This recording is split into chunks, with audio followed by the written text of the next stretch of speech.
Good morning, and welcome to Innotribe. Before we start, I'd just like to give thanks to our sponsor, HP, for all the support that they've given us over the last few years, and this year is no exception. So this year, we're bringing something a little bit different. We've always been that couple of steps forward, but this time, we're going to leap to 2030, way out in the future. Our 4-day program is based on 4 key themes: trust, quantum, AI, and cyber. And each day will be curated by our fantastic day anchors, who'll be bringing their expertise to shine a light on subjects that can be quite abstract. So day 1 today, it's all about trust. We currently work in a centralized world, but what happens when we move from that to a decentralized model? What does this mean for financial services? We'll ask the question, if trust is in the network, what's the point of you?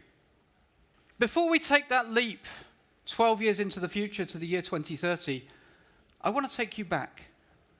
Because I think if you look back to history, you can read the signs in history to try and understand what technologies, what trends are going to cause disruption tomorrow. And I want to take you right back. I want to take you back 50,000 years ago to the time of the Stone Age. These days, we literally summon strangers from the internet to get into their cars and to get into their lives. And then while we go away, we let them stay in our houses. Trust has been replaced by a 5-star rating system. Because things change and society adapts. And that is what this week is going to be all about. Thank you very much. We started Innotribe 10 years ago. 2008, back in Hong Kong, was the first time Innotribe was there. So if you think about it, looking out to 2030 is about the same time frame as Innotribe has been going. And we've been doing this through Innotribe for the last 10 years, sort of looking at the future. So I wanted to try and give you some disruptive themes and sort of coalesce that in terms of how that's going to come together to disrupt a whole range of industries, not just financial services. But make no mistake, banking is going to get disrupted by a number of these technologies we're talking about. When we look historically over the hundreds of years of technology disruption, you see in 1812, the Luddites would go into factories with steam machines and smash up the steam machines because they were taking their jobs. And 200 years later, we have taxi drivers in France setting fire to Uber drivers' cars because of the disruption of an app. In 200 years, we haven't learned as humans to accept change from technology because we think linearly, and the speed of technology disruption is just too fast for us to absorb. The most impactful disruption we're going to see over the next decade is undoubtedly artificial intelligence. Right now, we're in the machine learning, deep learning phase, weak AI, as we call it in the industry. And these are AIs that can learn to do singular jobs. They can play Jeopardy, they can play AlphaGo, they can vacuum your carpet, but they're not all-encompassing artificial intelligences. An AI that you could have a conversation with that tricks you into thinking it's a human is what we call artificial general intelligence. The way cities, the way economies will differentiate in the future is not through the things that are infrastructure today, but through artificial intelligence, intelligent power, distributed smart power grids, and so forth. This is what will make economies competitive over the next 50 years. Imagine the United States in the 1860s if they tried to ban railways and the telegraph line. How successful do you think their economy would have been moving forward? So we have to think about the infrastructure that makes us competitive in the future. And in banking, per se, it's not being a good bank anymore that makes you competitive. It's being good at the technology that underlies banking.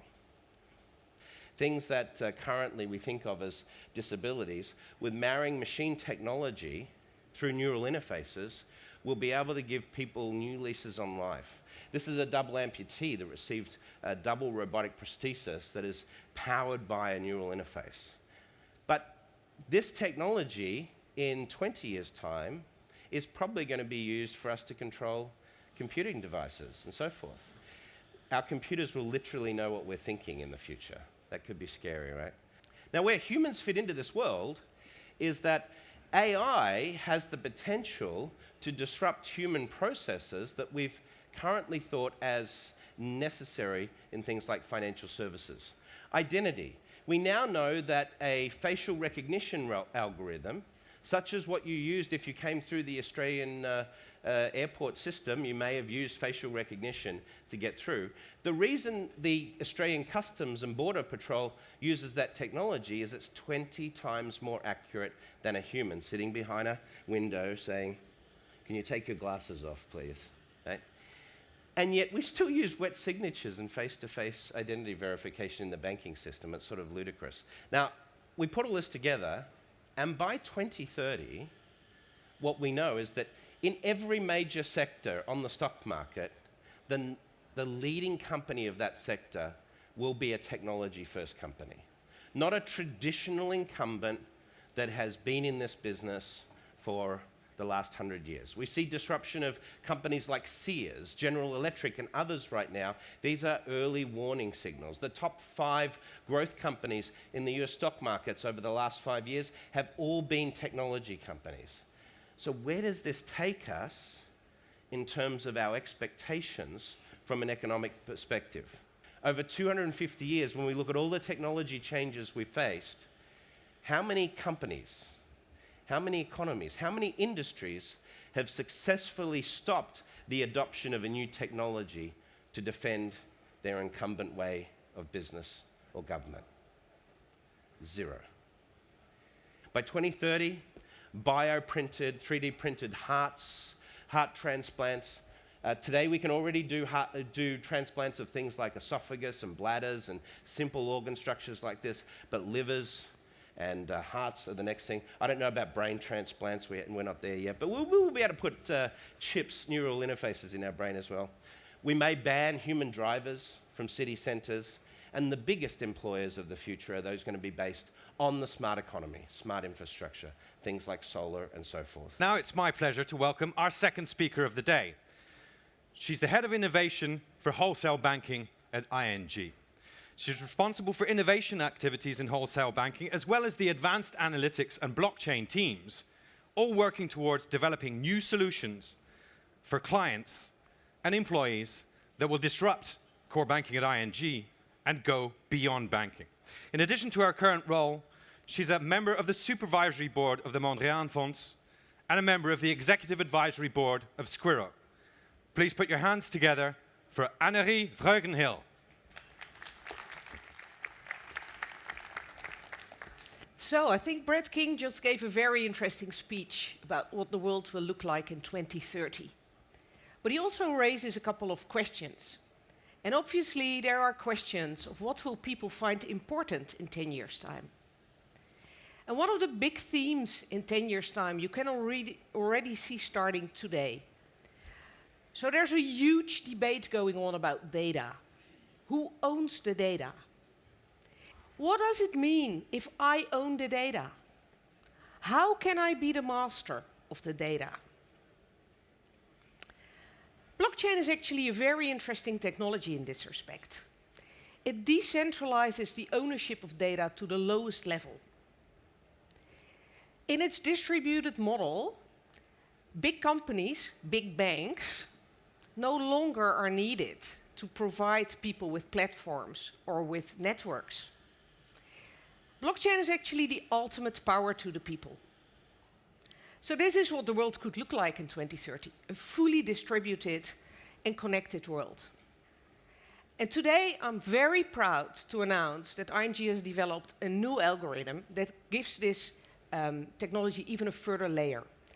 So where the zero knowledge range proof was all about numbers, and number is in a certain range, we've now added a new algorithm that actually enables you to prove also alphanumerical items as true in a blockchain without revealing them. So what's that? Well, it's basically words, it's letters. So with this, you could prove that you are a citizen of the EU without revealing your address or without revealing your nationality. Or, very important to bankers, you can prove that you're not on a blacklist without revealing exactly the details of who you are. So if you want to know more about it, our innovation booth is right over there. But obviously, we've open sourced this, so you can find it on GitHub. Find the algorithm. Please use it as much as you can, because it will help our clients, it will help people to really use blockchain and embrace it. Thank you very much.